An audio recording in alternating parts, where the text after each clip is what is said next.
வருமானிப்போம். வீட்டுல அந்த அம்மா வரும்போது, சாயங்காலம் வரும்போது ஏதாவது பக்கோடா கொஞ்சம் வாங்கிட்டு வருவாங்க. ஒரு 50 பக்கோடா 100. அது 5 பேருக்கும் பங்கு வச்சு ஆள் வச்சுட்டு அதை கடிச்சு சாப்பிட்டு இருக்கணும். பாக்குறதுக்கு நம்ம அது ஒரு ஏழை தன்மை மாதிரி தெரியும். இல்ல, அதுதான் மிகப்பெரிய பணக்காரத்தான். அதுதான் வாழ்வை அனுபவிக்கிறார்கள். இன்பம் எடுத்து கொடுக்கப்படுகிறது. வாழ்வை சுமைத்தது. நம்ம துன்பத்தை பார்த்து வெறுக்கிறதா நம்ம அறிவு இல்லாதவங்க. பசி வந்தாதான் சாப்பாடு ஜீரணிக்கும். திருவள்ளுவரே சொல்லியிருக்கார், அருந்தென வேண்டாவாம் யாக்கைக்கு அருந்தியது அற்றது போத்து. தின்னதெல்லாம் அற்று போகணும், இட்டு போய் மலமா மாறிடணும். அந்த வயிற்று குடல், சிறுகுடல், பெருங்குடல் காலி ஆயிரும். அதுக்கு பிறகு எடுக்கிற உணவை அப்படி கண்ணில பொத்திக்கிட்டு, இறைவா எனக்கு இந்த உணவு நீ கொடுத்தாய், இது எனக்கு ஆரோக்கியமாகவும் பலமாகவும் இருக்கட்டும், உன் நினைவோடு என் வாழ்க்கை நடக்கணும்னு சொல்லிட்டு அந்த ஒரு வாயை வைக்கிற போது அதனுடைய சுத்தம்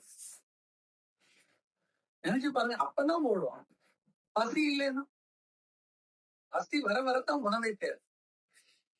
அப்போ பசிச்சு ருசிச்சு சாப்பிடக்கூடிய பாக்கியம் இல்லாமையில் வருகிறது. இருக்கிற போது வர. இப்ப நம்ம அங்க இந்த பணக்காரன் நிறைய பணம் சேகரிச்சு வச்சிருக்கான். அவனுக்கு எப்பனாலும் செலவு பண்ணலாம், என்னன்னாலும் வாங்கலாம், எதற்கும் கவலைப்பட வேண்டியது இல்லை. அதே மாதிரி தான் ஞானிகள் காற்றை சேமித்து வைத்திருக்கோம். நல்ல சொல்லிட்டேன். காற்று கடன் வாங்க மாட்டாங்க. இப்ப இன்னும் கொஞ்ச காலத்துல போனீங்கன்னா, இப்ப தண்ணி பாட்டில வாங்கின மாதிரி ஏரையும் பாக்கெட்ல வாங்க வேண்டி வரும். எப்பவுமே இருக்காது. இப்ப உங்களுக்கு ஹார்ட் ப்ராப்ளம் வந்துச்சு சொல்லி ஹாஸ்பிட்டல் அடைச்சாங்கன்னா உடனே என்ன பண்ணும், ஏர் அடைக்கணும். அப்ப வாங்கணும், ஆக்சிஜன் வாங்கி சிலிண்டர் போட்டு அடைப்பாங்க. இப்ப காசுக்கு வாங்க வேண்டிய நிலையில் வந்துட்டு பார்த்து எதனா முறையான முறையில் அதை நாம் பராமரிக்காதது செஞ்சுக்குவாங்க.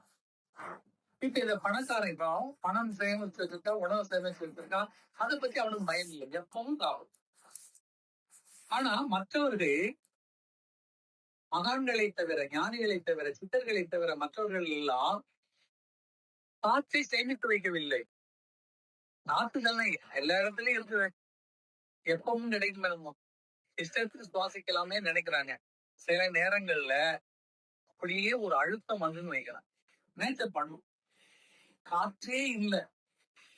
மரம் செடி கொடிக்கிறதா ஆடும். மரம் செடி கொடிகள் கூட ஆடலைன்னு என்ன பண்ணுவாங்க, விசிறியை தேடுவாங்க, பேனை போடுவாங்க. காற்றே வரல, வேர்த்து போட்டு மூச்சு விட முடியல. அந்த நிலைகள்லாம் வர்றதுக்கு வாய்ப்பு. ஏன்னா காற்று எப்பவும் இருக்கும்னு சொல்ல முடியாது. அதுவும் ஆயுசு முடியலாம, அதுவும் இடம் பெயரலாம. இப்ப நீங்க மட்டும்தான் நான் இங்க இருந்து நாங்க போவேன், சிங்கப்பூர் போவேன்னு சொல்றது இல்ல இல்லையா? காற்று என்ன பண்ணும், ஜாலியா ஒரு வாரம் லீவ் எடுக்கிறேன்னு சொல்லிட்டு உங்க ஏரியால இருந்து அடுத்த ஏரியாவுக்கு ஷிஃப்ட் ஆயிட்டுன்னு வைங்களேன். நம்ம நிலைமை என்ன யோசிங்க. எந்த கவர்மெண்ட போய் நீங்க கம்ப்ளைண்ட் பண்ணாலும் அவங்க என்ன பண்ணுவாங்க, வேற பீப்புள்.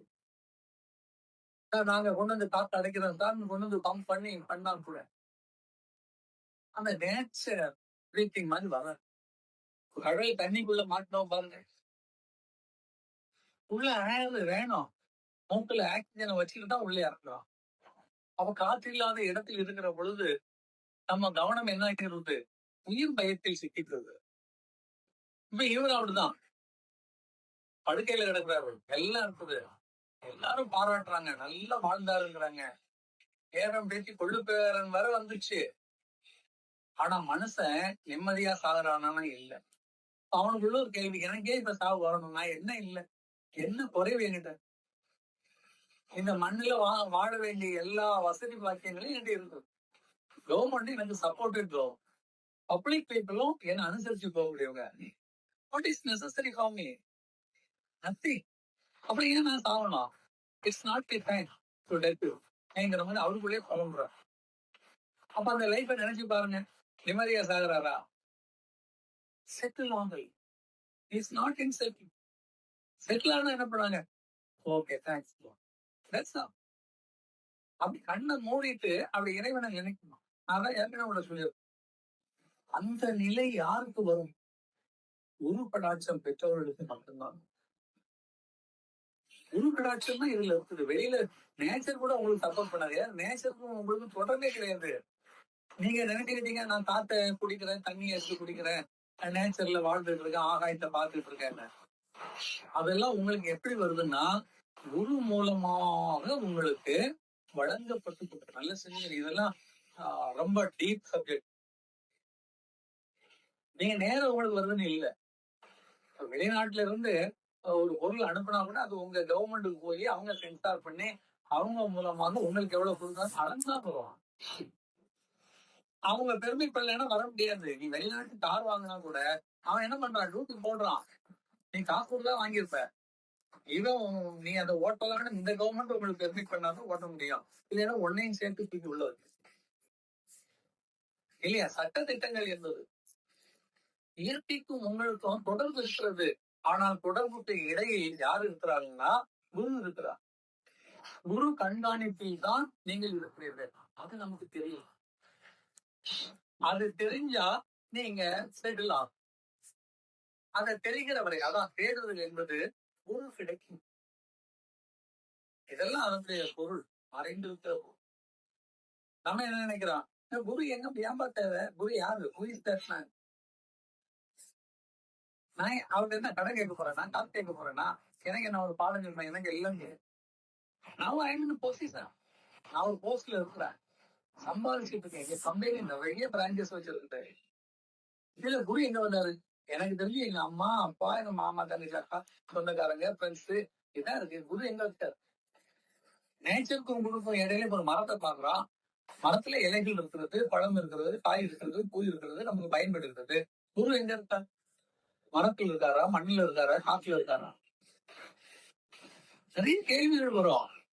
இல்ல, அதையும் மீறியும் ஒரு குரு ஒருவர் வந்து நான் தான் குருன்னு சொன்னா ஏற்றுக்கொள்வார்களா?